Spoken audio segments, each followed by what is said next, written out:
Hello and welcome to our special broadcast. It is election day in the United States. The polls are now open. America will choose its next president, and the race, so it seems, is too close to call. Over 83 million voters have already cast an early ballot, and that is over 50% of the voter base, Parikshit. In fact, women appear to have trumped men when it comes to early voting, with a 55% share. The chunk of early voters this time around was lower compared to 2020. However, the higher turnout then could be attributed to the pandemic and more people choosing to avoid longer queues. Parikshit, it is D-Day.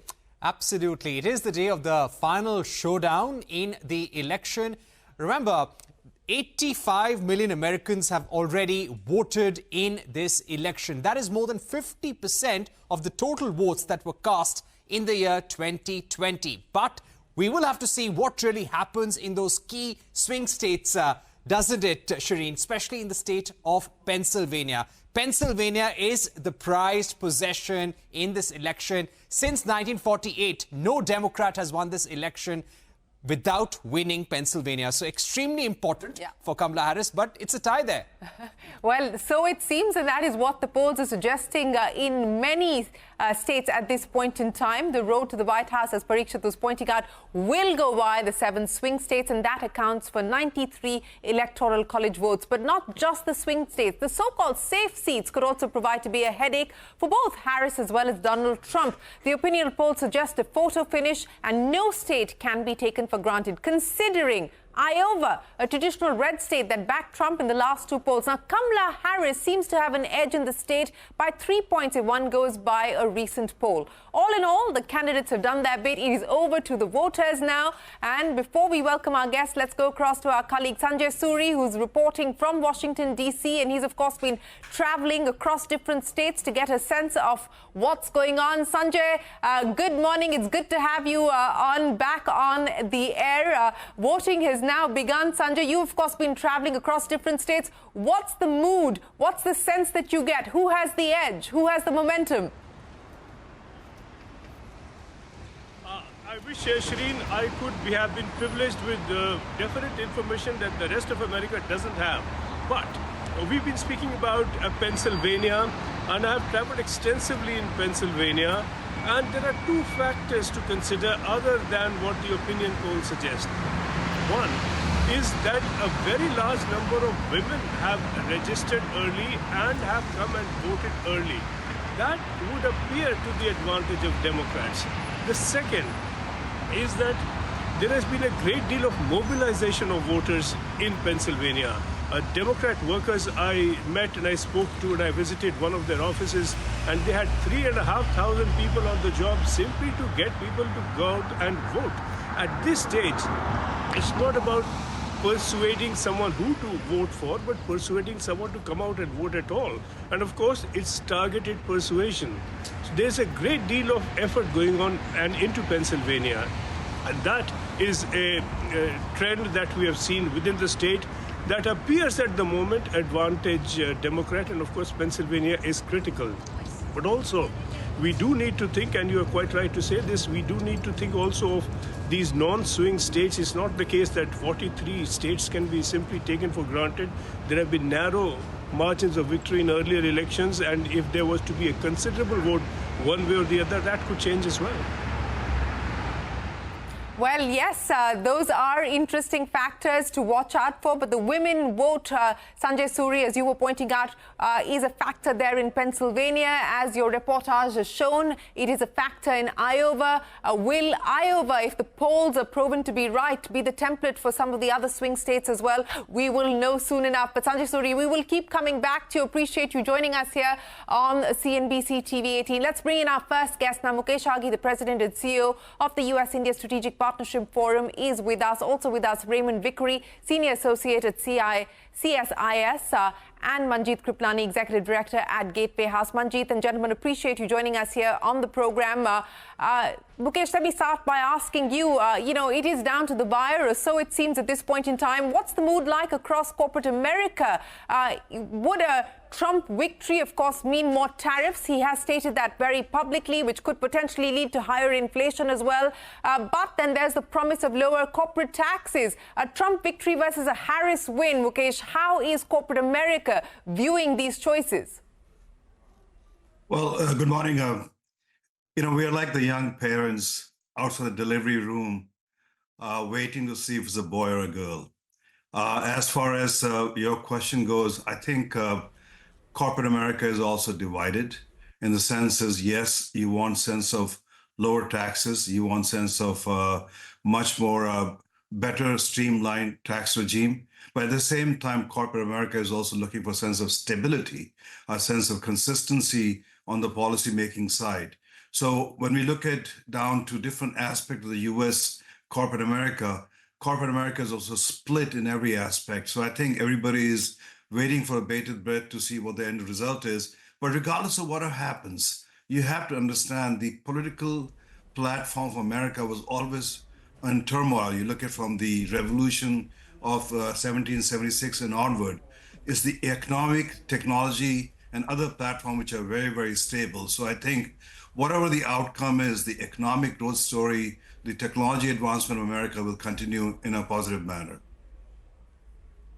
Well, yes, so we'll have to see what this bodes for the economy. Of course, we've heard from both candidates on what they intend to do. We go into this election with a resilient economy.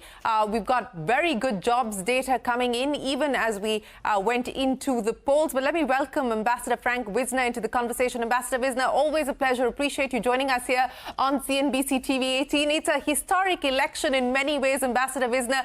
How are you reading what we've seen in the run-up from July when we actually saw Kamala Harris coming into the race? Of course, Donald Trump believes that he never lost the 2020 election, and this is an election for him to basically walk right back into the White House. How are you reading the messaging from both sides, the mood of the electorate as we get down to D-Day? That's a very good question. First of all, I'm delighted to be with you. The mood of the electorate is highly mixed. I think Mukesh Aghi made the point very well. The country is deeply divided. You will get different attitudes and different reactions, both to the course of the campaign and to prospects of the outcome, depending on where you are in the United States. My own view is that by a very thin margin, the Democrats are going into Election Day with some clear advantages. They've had extremely successful fundraising. They've been very successful in building what they call a ground game. In other words, election workers on the ground getting the vote out.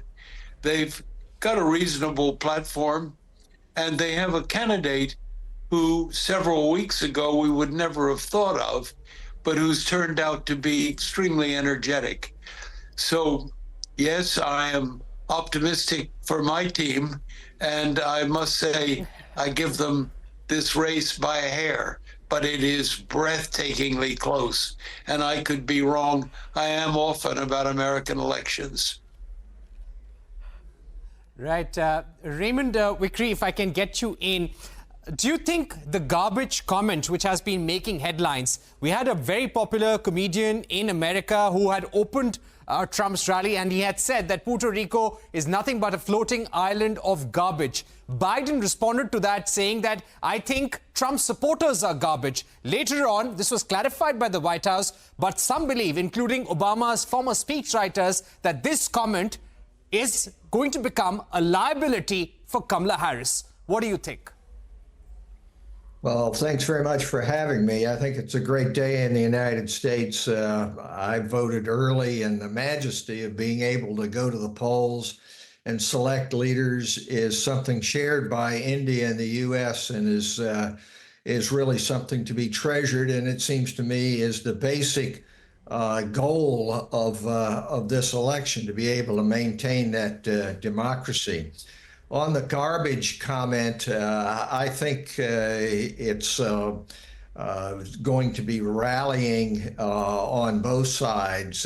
We talked about Pennsylvania, and Ambassador Wisner says that he is wrong about a lot of things. I don't think he's wrong about much. I do think there's an edge there, and part of it is because there is a very strong Puerto Rican American vote, particularly in the Philadelphia area. And if there's anything that could galvanize and make those folks get off the couch and get to the polls, it's the kind of comment about calling Puerto Rico garbage. Now, on the other side, of course, the Trump folks are trying to galvanize their people by saying, well, they think that you are all garbage. Garbage pales in comparison by what Trump has been calling Democrats for years, that they're terrible people, that they are criminals in many ways, that the leadership should be locked up and so forth. So, yeah, I think that it has some effect. You may recall that when Hillary Clinton ran, she made some remarks which evidently galvanized the MAGA supporters and helped out. But basically, I think that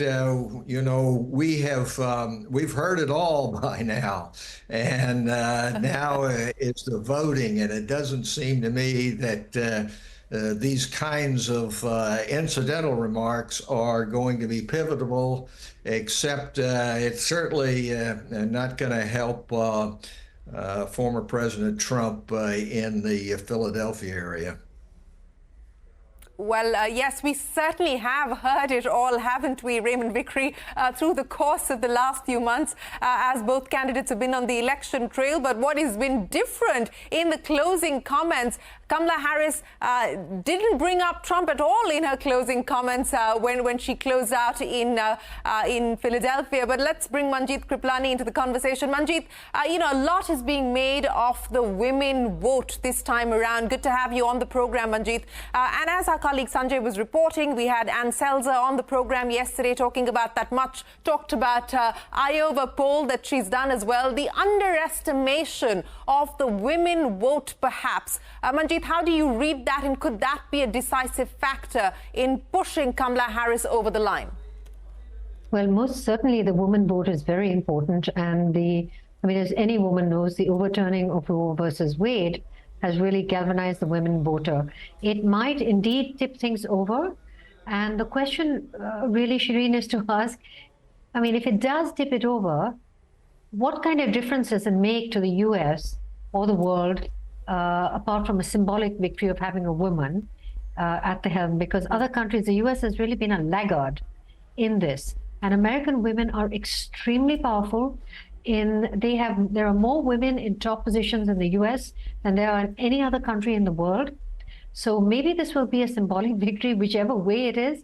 But really, the U.S. has to do better than a lot of other countries by just really focusing on one woman president. But the women will certainly vote with their bodies this time, I think. As you said, the numbers are early. The flip side is, are the men going to vote? I think the Washington Post had an interesting story where it said that women were putting out the stickers saying that, you don't have to tell anybody, you can just vote for Kamala Harris, but don't tell anybody. And that again is a sign of how personal this has become, particularly for women. But the men are taking it equally personally. So we're going to have to see whether the men actually do turn out, because U.S. voter turnout typically is very low. It's nice to see that it's been increasing, better than the last election, but it's men versus women, really. Yes, and we will, of course, it's early hours still, so the polls have just opened. Of course, the early ballot, if that's an indication, it tells you about the voter enthusiasm as far as the election is concerned. But Mukesh, to Manjeet's point about whether it is a return of Trump to the White House or it is Kamala Harris in the White House, what is that now going to mean in terms of foreign policy? What is it going to mean in terms of economic policy? What should the world prepare itself for? What should the world brace itself for? Mukesh, do you believe that there's going to be any significant departures outside of the areas of tariffs and so on and so forth? Any significant departure on economic policy if it were to be Trump back in the White House? Yeah, I think if you have basically a change in the format, if you have Kamala Harris coming as the president, you will see a much more structured approach to the international economic policy and foreign policy.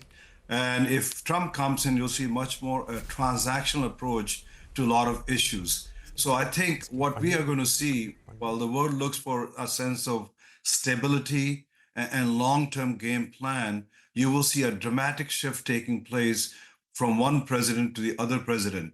The transaction is going to basically take the approach of daily whimsical policy agenda, which will cause some kind of a flutter around the world. But more important is from an India perspective, regardless who comes in, the geopolitical alignment between India and the U.S. is very solid.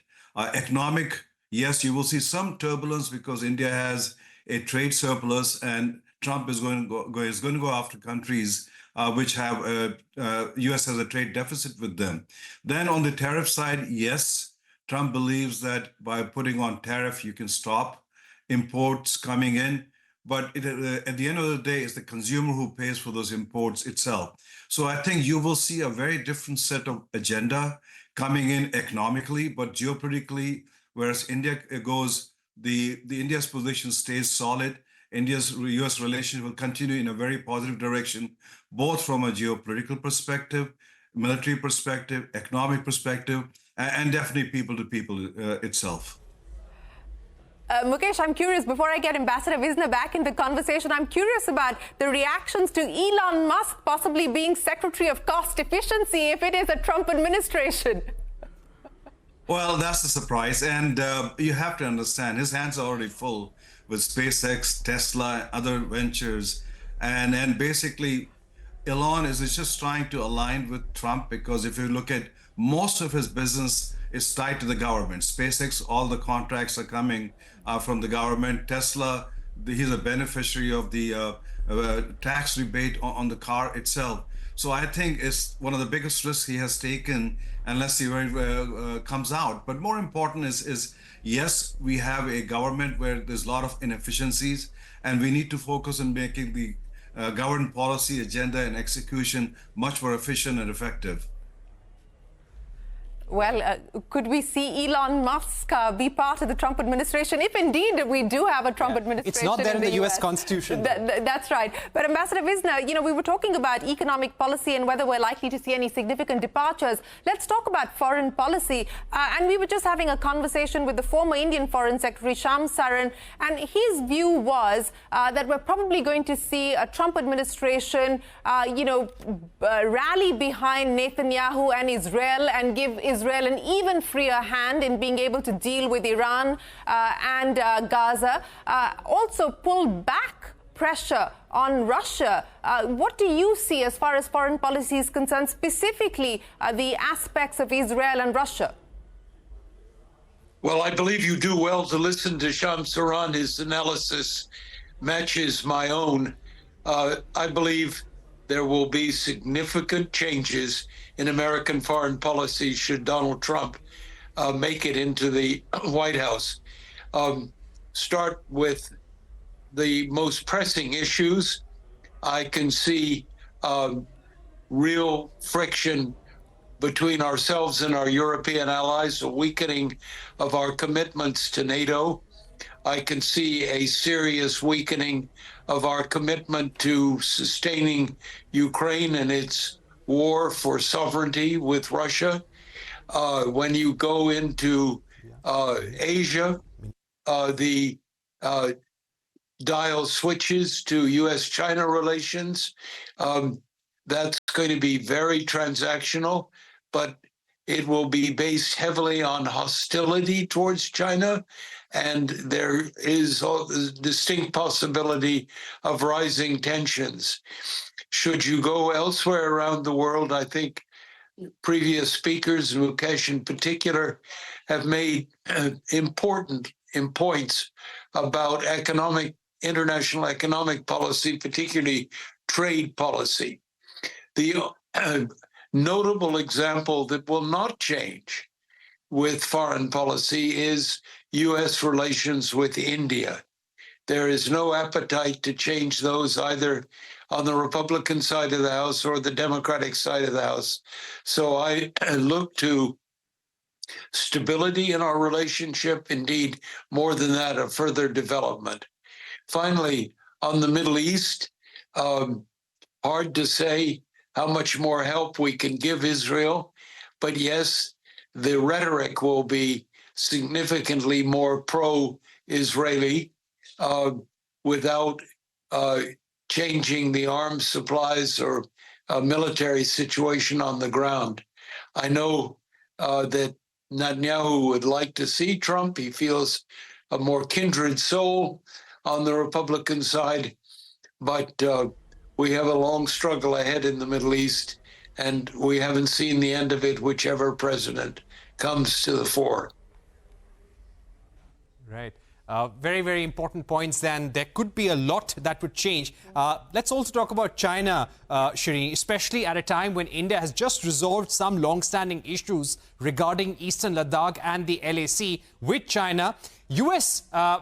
Raymond Vickery and India have been aligning their actions on having a very resilient supply chain in order to reduce reliance on China. So that has been a foreign policy instrument. Could we see a significant departure if Trump were to win tomorrow? Would Trump have its own view on China? And will he have the same approach as the Biden administration to India vis-a-vis China?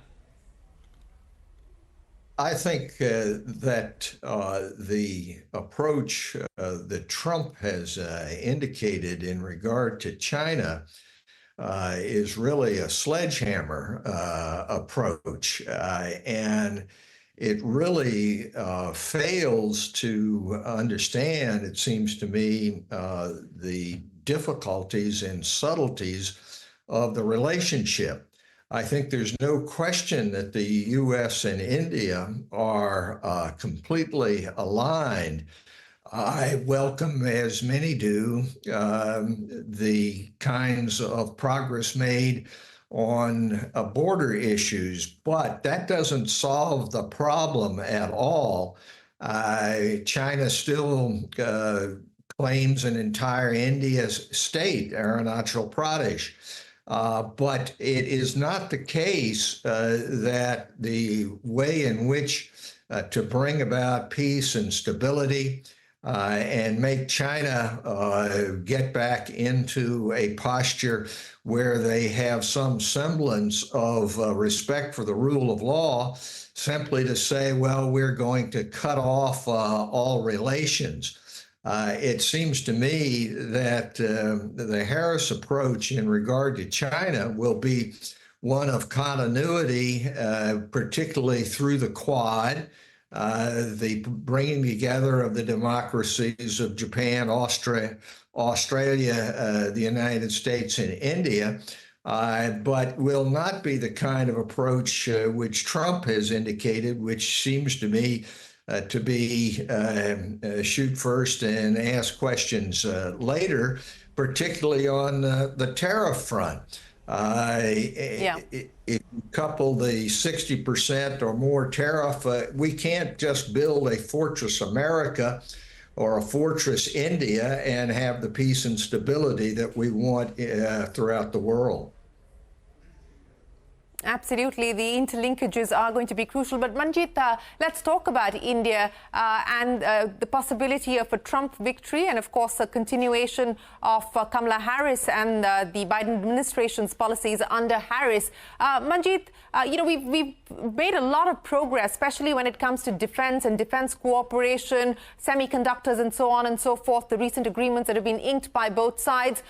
Between India and the U.S., what do you believe will be the nature of the engagement here on, if it is in fact a Trump administration in office? And do you have any worries or any concerns on any pullback on any of these critical areas where progress has been made? I don't think there'll be any pullback at all. I think both the relationship with India is now very good, and it is, it is bipartisan. And as our ambassador Taranjeet Singh has said, what has happened is we have started to build from a relationship. We now have a partnership with the U.S. So the very critical things like healthcare, defense, technology, emerging technologies, we're now getting American technology in quantum computing and chips. These are here to stay. And part of it is, India has built a great deal of trust over the years in the U.S. Shireen, the Indian technology companies, the software companies, are plugged into the guts of corporate America, and they have been that way for 20 years. There has really never been an issue. There's never been an issue of distrust. This is a very good base, and this relationship is going to continue. So no matter who comes in, I think this will continue. And also, we are a good counter for China. So whether Kamala Harris comes in and makes China a little less aggressive than Trump, they're going to need a counter to China, and India is it.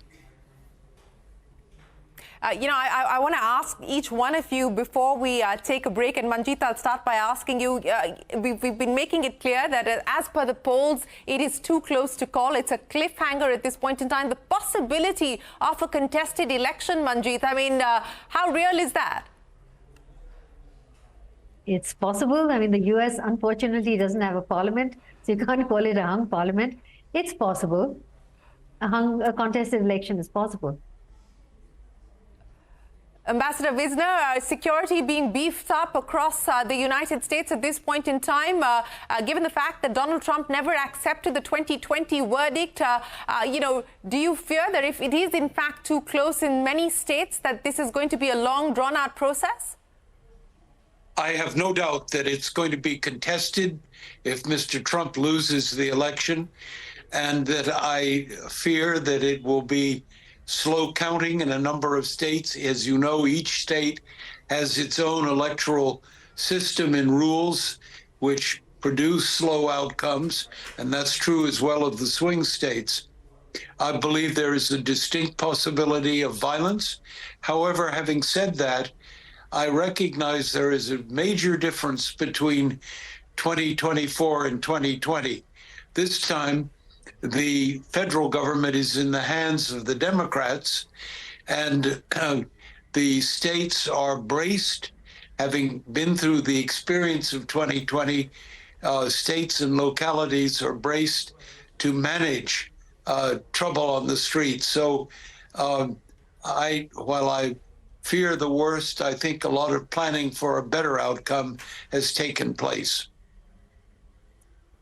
Yes, we have, of course, seen the security arrangements being beefed up across America. Raymond Vickery, on the possibility of this being a long, drawn-out, protracted affair, your thoughts? And finally, as far as trade is concerned, I mean, we've seen under the previous Trump administration very, very volatile times as far as global trade was concerned. Do you believe that we're possibly headed into an even more tumultuous trade environment? Well, I think there's no question that democracy is at stake, and what happens after tonight is really the most important part of this election. In regard to the international economic situation, there's no question that this is absolutely a situation in which to say that they're just going to be tariffs put across the board is not acceptable and will throw the international community, economic community, into reverse if that obtains. And Mukesh, I'll give you the closing comments. The possibility of a further retreat from globalization. I mean, already organizations, multilateral organizations like the WTO have lost their sheen, have lost their relevance. We've been seeing engagements more on the bilateral front. But how critical is this going to be if there is a Trump administration that has a sledgehammer approach when it comes to trade? Well, if Trump comes in, we see some disruption on the trade side, economic agenda, and also in technology transfer. When you look at the Trump administration during his partnership with India, yes, geopolitically, Trump aligned with India, but when it came to giving any favors to India, he took away GSP, which was the advantage India had on its exports on smaller goods to the United States.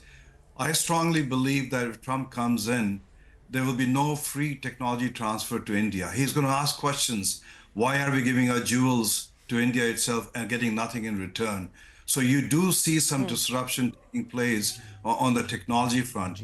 As far as the trade front goes, yes, he feels strongly that countries have taken advantage of U.S. generosity and U.S. open borders in regards to economic agenda. You will see basically as strongly borders shutting down as far as the economic trade goes. But you have to understand, U.S. companies, on the average, the multinational, 50% of their revenue comes from international sales. So I think you have to find a balance to make sure that their revenues are not impacted while you're trying to protect the domestic industry.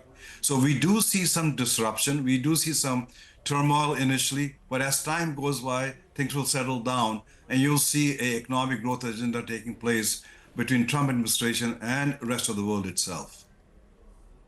Well, we will have to wait for the election verdict, but polling currently underway across the United States of America in what is going to be a historic election for America, and an election that the world is watching very, very closely. Mukesh Aghi, Ambassador Wisner, Raymond Vickery and Manjeet Kripalani, many thanks for joining us. We will head into a short break, but there's a lot more coming up on this special broadcast. We return with Election Day in the U.S. right after this.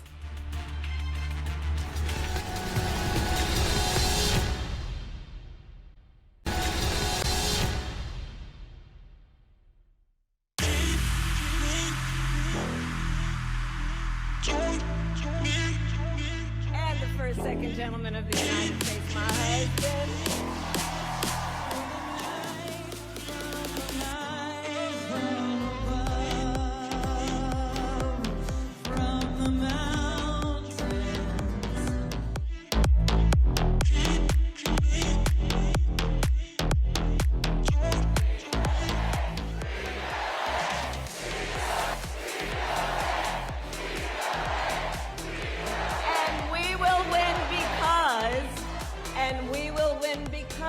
When you know what you stand for, you know what to fight for.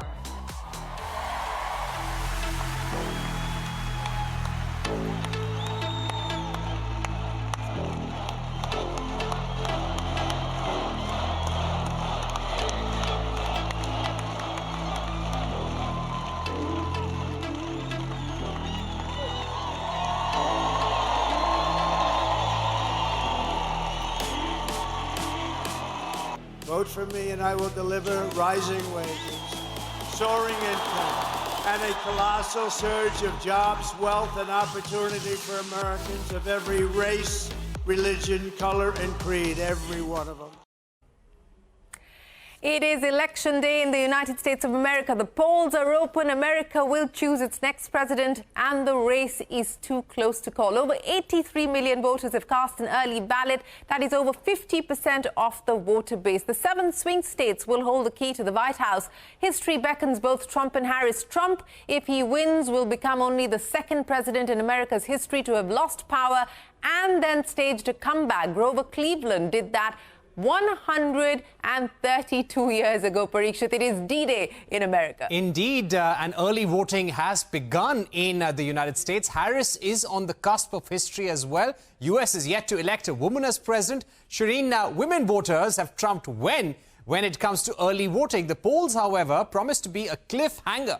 Well, that is right. Let's welcome our guest, former diplomat Ashok Sajjanhar, with us. Manjeet Kripalani, Executive Director of Gateway House, is also still with us. Mr. Sajjanhar, many thanks for joining us here on the program. We were just speaking with Manjeet, Ambassador Wisner, Ambassador Shamsaran, and many others with their thoughts on what this election means, and of course the big takeaways so far as the campaign goes. To your mind, while this is too close to call and nobody wants to hazard a guess on which way it will go, a Trump return, a comeback of an American president after losing an election for the first time in 132 years, if that indeed happens, and if Harris wins, the first woman to be in the White House. Mr. Sajjanhar, what does your gut tell you?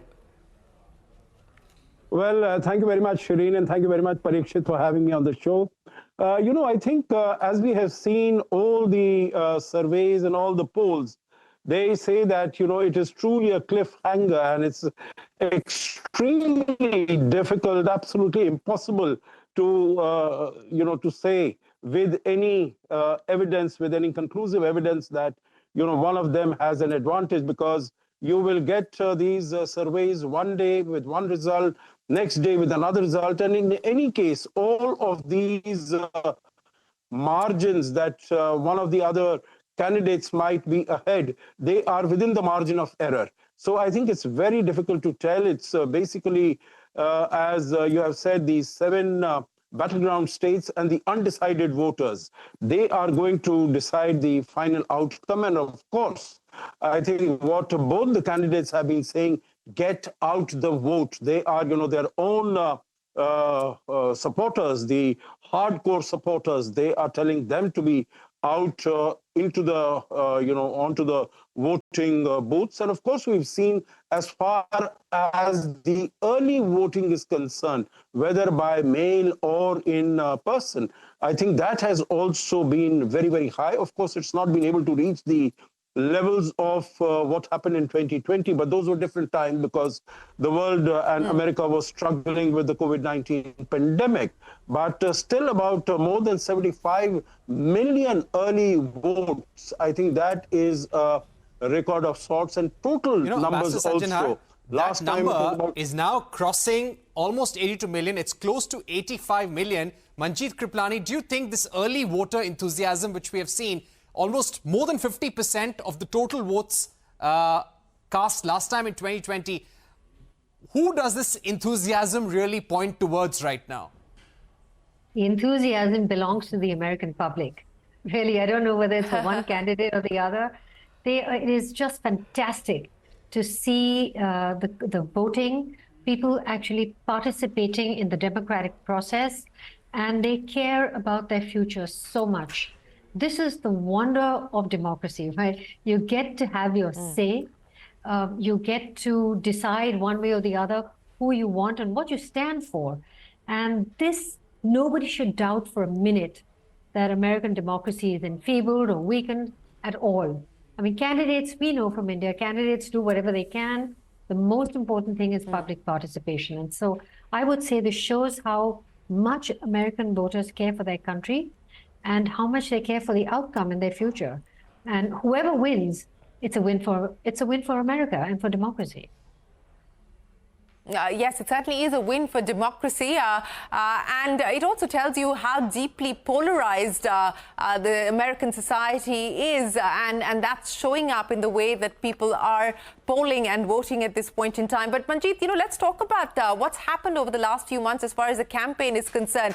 I mean, just last night, what we saw the Harris campaign do, pulling out the big guns from Lady Gaga to Katy Perry to Oprah Winfrey, and of course, there's been Elon Musk on the Trump side, among many others. But just the style of campaign, what we've seen, the amount of money Harris managed to amass, I mean, that was the real shock and awe, wasn't it?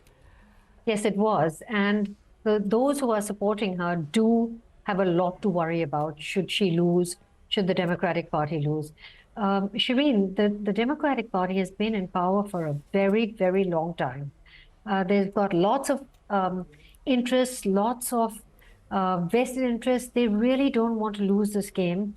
And for some, it has, in a sense, because you've got the same party in power for so long, with the momentary exception of Trump and maybe George before that, they've established themselves as the elite. And this elite, all elite everywhere, need to be shaken up. So Trump has really shaken them up because he's so not them. However, if he comes in, there is going to be a lot. There's always a new elite somewhere, and we've seen it in India itself. After so many years of the Congress Party, we've got the BJP. People look down on them as being sort of a hokey country kind of party, and it's the same thing with Trump, except that Trump is very sophisticated. He is a businessman. He knows what to do. He knows the law, and he wants the U.S. to go back to doing business and not necessarily through the defense industry.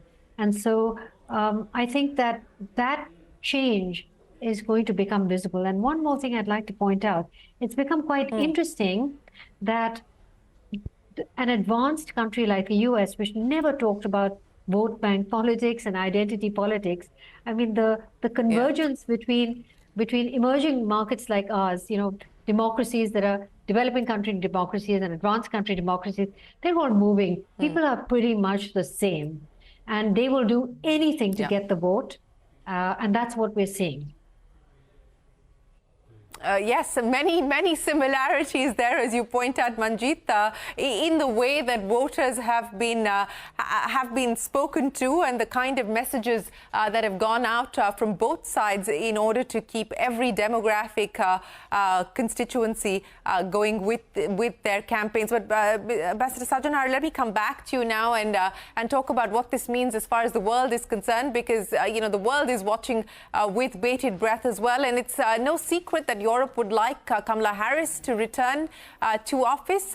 And of course, there is trepidation on what a Trump victory could potentially mean for the NATO, for instance, what it could mean for Israel's ambitions. How would you look at a Harris win versus a Trump victory as far as what the world expects? Yeah, excellent question, because normally foreign policy and foreign relations do not come up very squarely as far as elections are concerned, particularly in large countries, whether it is United States, India, etc. It's basically on domestic issues, and we see that they have been the ones that have occupied the minds of the voters, and even as far as the candidates are concerned. But still, it is two big wars that have been going on, and Trump has jumped onto that, saying that, we are spending money, taxpayers' money, on these wars, and that money should really be spent on improving the lives and the living standards of the American people. And so that has become a very important issue. Also, in terms of, the whole issue of globalization, what Trump was able to tap into the last time, that all the manufacturing from the Rust Belt, from the Midwest, has traveled outside, particularly to China. All the jobs have gone there. These are the people in the Midwest who have, in the red states, they have not been able to get any benefit out of that. So he is proposed to put huge tariffs, 60% tariffs on imports coming in from China. So by and large, as far as the world is concerned, you're right, it is watching with trepidation and great anxiety, because they know that Kamala Harris is for alliances, whether it is the transatlantic partnership, whether it is NATO, whether it is alliances with Southeast Asia, and his commitment, Trump's commitment to the European alliances, to NATO, to European security, in that sense, is not very definite, not very decisive. So there is a great trepidation, and also Trump had imposed tariffs even in the area of trade. It had imposed tariffs on China, but it has also imposed tariffs on steel, on aluminium from Europe, from India, from the other countries also. So I think across the board, the unpredictability and the maverick nature of Trump, I think that is what tends to worry the Europeans and Japanese and the other countries. Right. Manjeet, as far as India's wish list goes, what do you think is the unfinished agenda as far as the India-US relations go? There is no doubt that this is the most defining partnership of the 21st century, but if we were to talk about the mini trade deal, they say there is no appetite in the Democratic administration for a mini trade deal anymore. But is there appetite on the Indian side to have a trade deal or negotiate one afresh with the new administration in the US? Parikshit, I don't think so. India has just begun to enter the global trade regime. We've very gingerly gone into a trade agreement with with Australia, that also in two parts. We've now done one with ECTA, which is the non-EU countries. We're still negotiating with the UK. We're not big on the whole trade agreement, and I think that the era of the big trade agreements and the big trade agenda is coming to an end. Life has totally changed with the deindustrialization of the US. It became totally financialized because the banks stopped lending to their productive economy, and then it became deindustrialized, and then China became the factory of the world. This is not good for large trade agreements. So the US, as it starts to turn inward, providing jobs for itself and its own people in the industrial towns that Ambassador Sajjanhar was saying, it is going to have a completely different view on trade. And for India, this is fine because we're not really ready for those big trade agreements. We haven't been. We didn't join RCEP. We had we had the dairy industry that really was very sensitive. But what has happened is that as we get into the trade regimes, countries like Australia, which have been very worried about China, have really kept our interests at heart. And so they asked us, what can you do rather than this is what we want you to do? And the US is still in that mode of this is what we want and you better do it. I think that era has come to an end. So that unfinished agenda, the trade agenda, has really been, minimal. And what we need to do is just continue the technology, the defense. We have a lot to gain from the US. Our people-to-people ties are extremely strong. This is something that will continue, I think, and gain strength, even as the US starts to get more trust inside the Indian manufacturing system, the way they did initially with China, and certainly it'll be better with India. Manjeet, I want you to comment, and I'll get Ambassador Sajjanhar to comment on what we heard there from Mukesh Aghi as well, that, on areas like defense and on areas like technology where we have inked recent agreements, he believes that a Trump administration, if it is voted to power, is unlikely to go in for technology transfer, at least free technology transfer, and there could perhaps be a pushback or a pullback there. Manjeet, I'll start by asking you whether you believe that to be the case too. I think that this is a very different era. I think the relationship with India and the free technology transfers in certain areas will continue because India now has many friends. There are many people and countries that want to have a trade agreement with India, that want to do technology transfers. France is going to do it. We've just had a big conversation with Germany, the Scandinavian countries. So we're not without options, which is really different from 4 years ago. And Trump will also be viewing, if Trump comes in, he will also be viewing this relationship quite differently. It is going to be a relationship of greater trust, more than China. And the US does need a friend in Asia, a large friend, the way China has been. It's not that China is going to go away. It's still going to have a lot of the American interest in there, and that will continue.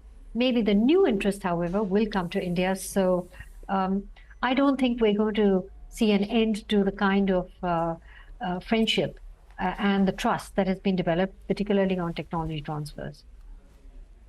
Yeah, certainly no question of an end to the relationship that has been sort of put together over the last few years. But Ambassador Sajjanhar, could it be much more nuanced, at least in areas of defense and technology, semiconductors, which are new areas where significant progress has been made over the last few years in terms of developing this partnership and making it far more robust? Yeah, I think ISET has been a very important element in the development of bilateral ties between India and the United States in recent years.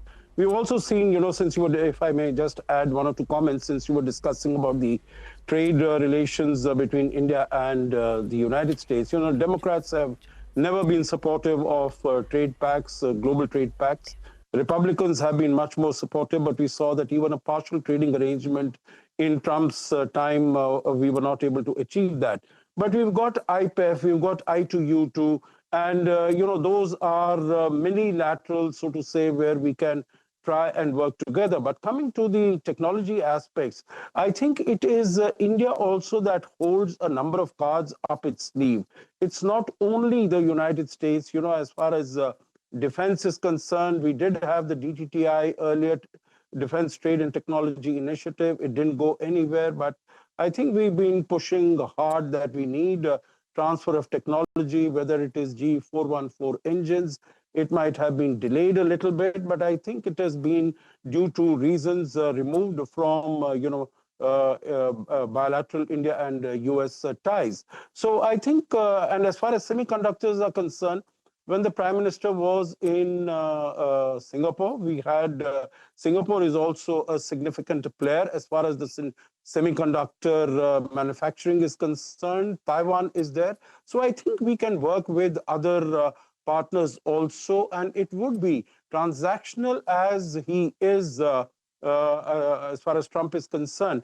I'm sure he will see the value of India's close partnership participation in all these matters. And of course, as far as the trained technical teams and manpower workforce is concerned, I don't think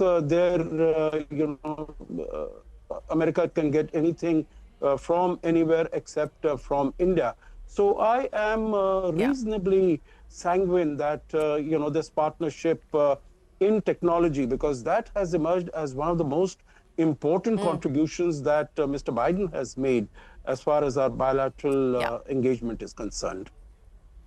Oh, absolutely. Many important agreements inked. You named some of them, the ISET, the IPEF, and of course, the hope is that we will continue to build on that momentum. But, Kamala Harris, of course, this is also a social media campaign, isn't it? There's tweets going out practically every 30 seconds from either side. And Kamala Harris had tweeted several hours ago about her mother, saying, "My mother, Dr. Shamala Gopalan Harris, came to the United States from India when she was 19. She taught me and my sister Maya about courage and determination. It is thanks to her that I'm ready to lead us forward." And of course, there is a significant diaspora in the United States. 1% of the population. Exactly. And that could also weigh in on the way that America votes. And they've largely voted for Democrats. That's right. That is right. Well, Ambassador Sajjanhar, Manjeet Kripalani, always a pleasure. Appreciate you joining us here on D-Day as we take stock of the U.S. elections. Of course, early hours still. Long light ahead as we wait for the results to start coming in. And of course, the polls suggest that this is going to be a very, very close battle. From Parikshit and myself for now, thanks very much for watching. Do stay tuned to CNBC TV 18. The news continues.